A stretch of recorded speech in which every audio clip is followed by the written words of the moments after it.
जय माता दी। या देवी सर्वभूतेषु शक्तिरूपेण संस्थिता नमस्तस्यै नमस्तस्यै नमस्तस्यै नमो नमः। आज हम श्री दुर्गा सप्तशती में से अध्याय 9 का पाठ करेंगे, जिसमें निशुंभ वध के बारे में बताया गया है। चलिए आप सभी बड़े प्रेम से माता रानी की महिमा को सुनते हैं। निशुंभ वध। श्री गणेशाय नमः। या देवी सर्वभूतेषु लक्ष्मीरूपेण संस्थिता नमस्तस्यै नमस्तस्यै नमस्तस्यै नमो नमः। या देवी सर्वभूतेषु विद्यारूपेण संस्थिता नमस्तस्यै नमस्तस्यै नमस्तस्यै नमो नमः। गुरुर्ब्रह्मा गुरुर्विष्णु गुरुर्देवो महेश्वराय गुरु साक्षात् परब्रह्म तस्मै श्री गुरवे नमः। नमो देवे महादेवे शिवाय सततं नमः। नमः प्रकृते पतराय नियताः प्रणताः स्मतां। जय माता दी। सबसे पहले हम माँ का ध्यान करेंगे। निशुंभ वध ध्यानम। मैं अर्धनारीश्वर के श्री विग्रह की निरंतर शरण लेता हूँ। उसका वर्ण बंदूक पुष्प और स्वर्ण के समान रक्त पीत मिश्रित है। वह अपनी भुजाओं में सुंदर अक्षमाला, पास, अंकुश और वरद मुद्रा धारण करता है। अर्धचंद्र उसका आभूषण तथा वह तीनों नेत्रों से सुशोभित है। राजा उवाच। राजा ने कहा, भगवन, आपने रक्त बीज के वध से संबंध रखने वाले देवी चरित्र का यह अद्भुत महात्म्य मुझे बतलाया। अब रक्त बीज के मारे जाने पर अत्यंत क्रोध में भरे हुए शुंभ और निशुंभ ने जो कर्म किया उसे मैं सुनना चाहता हूँ। ऋषि उवाच। ऋषि कहते हैं, राजन, युद्ध में रक्त बीज तथा अन्य दैत्यों के मारे जाने पर शुंभ और निशुंभ के क्रोध की सीमा न रही। अपनी विशाल सेना इस प्रकार मारी जाते देख निशुंभ अमरस में भरकर देवी की ओर दौड़ा। उसके साथ असुरों की प्रधान सेना थी। उसके आगे पीछे तथा पार्श्व भाग में बड़े बड़े असुर थे, जो क्रोध से ओट चबाते हुए देवी को मार डालने के लिए आए। महापराक्रमी शुंभ भी अपनी सेना के साथ मातृगणों से युद्ध करके क्रोधवश चंडिका को मारने के लिए आ पहुंचा। तब देवी के साथ शुंभ और निशुंभ का घोर संग्राम छिड़ गया। वे दोनों दैत्य मेघों की भांति बाणों की भयंकर वृष्टि कर रहे थे। उन दोनों के चलाए हुए बाणों को चंडिका ने अपने बाणों के समूह से तुरंत काट डाला और शस्त्र समूहों की वर्षा करके उन दोनों दैत्यपतियों के अंगों में भी चोट पहुंचाई। निशुंभ ने तीखी तलवार और चमकती हुई ढाल लेकर देवी के श्रेष्ठ वाहन सिंह के मस्तक पर प्रहार किया। अपने वाहन को चोट पहुंचने पर देवी माँ ने सुरपुरु नामक बाण से निशुंभ की श्रेष्ठ तलवार तुरंत ही काट डाली और उसकी ढाल को भी, जिसमें 8 चांद जड़े थे, खंड खंड कर दिया। ढाल और तलवार के कट जाने पर उस असुर ने शक्ति चलाई, किंतु सामने आने पर देवी माँ ने चक्र से उसके भी 2 टुकड़े कर दिए। अब तो निशुंभ क्रोध से जल उठा और उस दानव ने देवी को मारने के लिए शूल उठाया, किंतु देवी ने समीप आने पर उसे भी मुक्के से मारकर चूर्ण कर दिया। तब उसने गदा घुमाकर चंडी के ऊपर चलाई, परंतु वह भी देवी के त्रिशूल से कटकर भस्म हो गई। तदंतर दैत्यराज निशुंभ को फरसा हाथ में लेकर आते देख देवी माँ ने बाण समूह से घायल धरती पर सुला दिया। उस भयंकर महापराक्रमी भाई निशुंभ के धराशायी हो जाने पर शुंभ को बड़ा क्रोध हुआ और अंबिका का वध करने के लिए वह आगे बढ़ा। रथ पर बैठे बैठे उत्तम आयुधों से सुशोभित अपनी बड़ी बड़ी 8 अनुपम भुजाओं से समूचे आकाश को ढककर वह अद्भुत शोभा पाने लगा। उसे आते देखकर देवी ने शंख बजाया और धनुष की प्रत्यंचा भी अत्यंत दूसरा शब्द किया। साथ ही वह अपने घंटे के शब्द से, जो समस्त दैत्य सैनिकों का तेज नष्ट करने वाला था, संपूर्ण दिशाओं को व्याप्त कर दिया।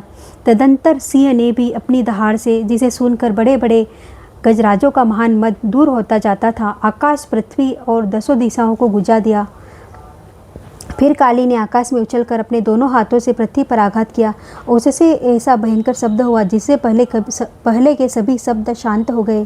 तत्पश्चात देव शिवदूती ने दैत्यों के अमंगलजनक अट्टहास किया। उन शब्दों को सुनकर समस्त असुर थर्रा उठे, किंतु शुंभ को बड़ा क्रोध हुआ।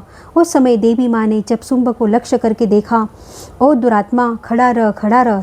तभी आकाश में खड़े हुए देवता बोल उठे, जय हो जय हो। शुंभ ने वहां आकर अपनी ज्वालाओं से युक्त अत्यंत भयानक शक्ति चलाई। अग्निमय पर्वत के समान आती हुई उस शक्ति को देवी माँ ने बड़े भारी लुके से दूर हटा दिया। उस समय शुंभ के सिंहनाद से तीनों लोग गूंज उठे। राजन उसकी प्रतिध्वनि से वज्रपात के समान भयानक शब्द हुए, जिससे अन्य सब शब्दों को जीत लिया। शुंभ के चलाए हुए बाणों को देवी ने और देवी के चलाए हुए बाणों के शुंभ ने अपने भयंकर बाणों द्वारा सैकड़ों और हजारों टुकड़े कर दिए। तब क्रोध में भरी हुई चंडिका ने शुंभ को शूल से मारा। उसके आघात से मूर्छित होकर पृथ्वी पर गिर पड़ा। इतने में निशुंभ को चेतना हुई और उसने धनुष हाथ में लेकर बाणों द्वारा देवी, काली और सिंह को घायल कर डाला। फिर उस दैत्यराज ने 10,000 बाहें बनाकर चक्रों के प्रहार से चंडिका को आच्छादित कर दिया। तब दुर्गम पीड़ा का नाश करने वाली भगवती दुर्गा ने कुपित होकर अपने बाणों से उन चक्रों तथा बाणों को काट गिराया। यह देख निशुंभ दैत्य सेना के साथ चंडिका का वध करने के लिए हाथों में गदा ले बड़े वेग से दौड़ा।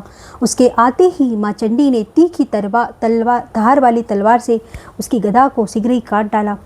तब उसने शूल हाथ में ले लिया। देवताओं को पीड़ा देने वाले निशुंभ को शूल हाथ में लिए आते देख चंडिका ने वेग से चलाए हुए अपनी शूल से उसकी छाती छेद डाली। शूल से विदीर्ण हो जाने पर उसकी छाती से एक दूसरा महाबली एवं महापराक्रमी पुरुष खड़ी रह कहता हुआ निकला। उस निकलते हुए पुरुष की बात सुनकर देवी ठठाकर हंस पड़ी और खड्ग से उन्होंने उसका मस्तक काट डाला। फिर तो वह पृथ्वी पर गिर पड़ा।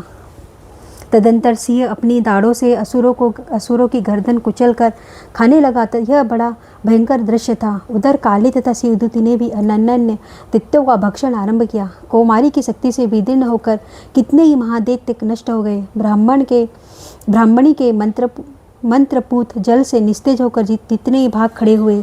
कितने ही दैत्य महेश्वरी के त्रिशूल छिन्न भिन्न हो धराशायी हो गए। वाराही के थुतनों के आघात से कितनों का पृथ्वी पर कुछ मन निकल गया। वैष्णवी माँ ने अपने चक्र से दानवों के टुकड़े टुकड़े कर डाले। इंद्री के हाथ से छुटे हुए वज्र से भी कितने ही प्राणों से हाथ धो बैठे। कुछ असुर नष्ट हो गए और कुछ उस महायुद्ध से भाग गए तथा कितने ही काली, शिवदूती और सिंह के ग्रास बन गए। इस प्रकार श्री मार्कंडेय पुराण में सावर्णिक मनवंतर की कथा के अंतर्गत देवी महात्म्य में निशुंभ वध नामक 9वां अध्याय पूरा हुआ। 9वां अध्याय संपूर्णम। ओम तत्सत। सर्वमंगल मांगल्ये शिवे सर्वार्थ साधिके शरण्ये त्र्यंबके गौरी नारायणी नमस्तुते। अब हम पढ़ेंगे क्षमा प्रार्थना। हे माँ परमेश्वरी, मेरे द्वारा रात दिन सहस्त्रों अपराध होते रहते हैं। यह मेरा दास है, यूँ समझकर मेरे उन अपराधों को आप कृपा पूर्वक क्षमा करो। हे माँ परमेश्वरी, मैं आह्वान नहीं जानता, विसर्जन करना नहीं जानता तथा पूजा करने का ढंग भी नहीं जानता। हे माँ क्षमा करो। हे माँ देवी सुरेश्वरी, मैंने जो मंत्रहीन, क्रियाहीन, भक्तिहीन पूजन किया है वह सब आपकी कृपा से पूर्ण हो। सैकड़ों अपराध करके भी जो आपकी शरण में जगदम्ब कहकर पुकारता है उसे वह गति प्राप्त होती है जो ब्रह्म आदि देवताओं के लिए भी सुलभ नहीं है। हे जगदम्बिके, मैं अपराधी हूँ किंतु आपकी शरण में आया हूँ। इस समय दया का पात्र हूँ, जैसा तुम चाहो वैसा करो। हे माँ देवी परमेश्वरी, अज्ञान से, भूल से अथवा बुद्धि भ्रांत होने के कारण मैंने जो न्यूनता या अधिकता कर दी है वह सब क्षमा करो, प्रसन्न हो। हे सच्चिदानंद स्वरूपा परमेश्वरी, जगन माता कामेश्वरी, तुम प्रेम पूर्वक मेरी यह पूजा स्वीकार करो, मुझ पर प्रसन्न रहो। हे माँ, हे देवी सुरेश्वरी, तुम गोपनीय से भी गोपनीय वस्तु की रक्षा करने वाली हो। मेरे निवेदन किए हुए इस जप को ग्रहण करो, तुम्हारी कृपा से मुझे सिद्धि प्राप्त हो। श्री दुर्गा अर्पणमस्तु। ओम तत्सत। सर्वमंगल मांगल्ये शिवे सर्वार्थ साधिके शरण्ये त्र्यंबके गौरी नारायणी नमस्तुते। जय माता दी, जय माता दी।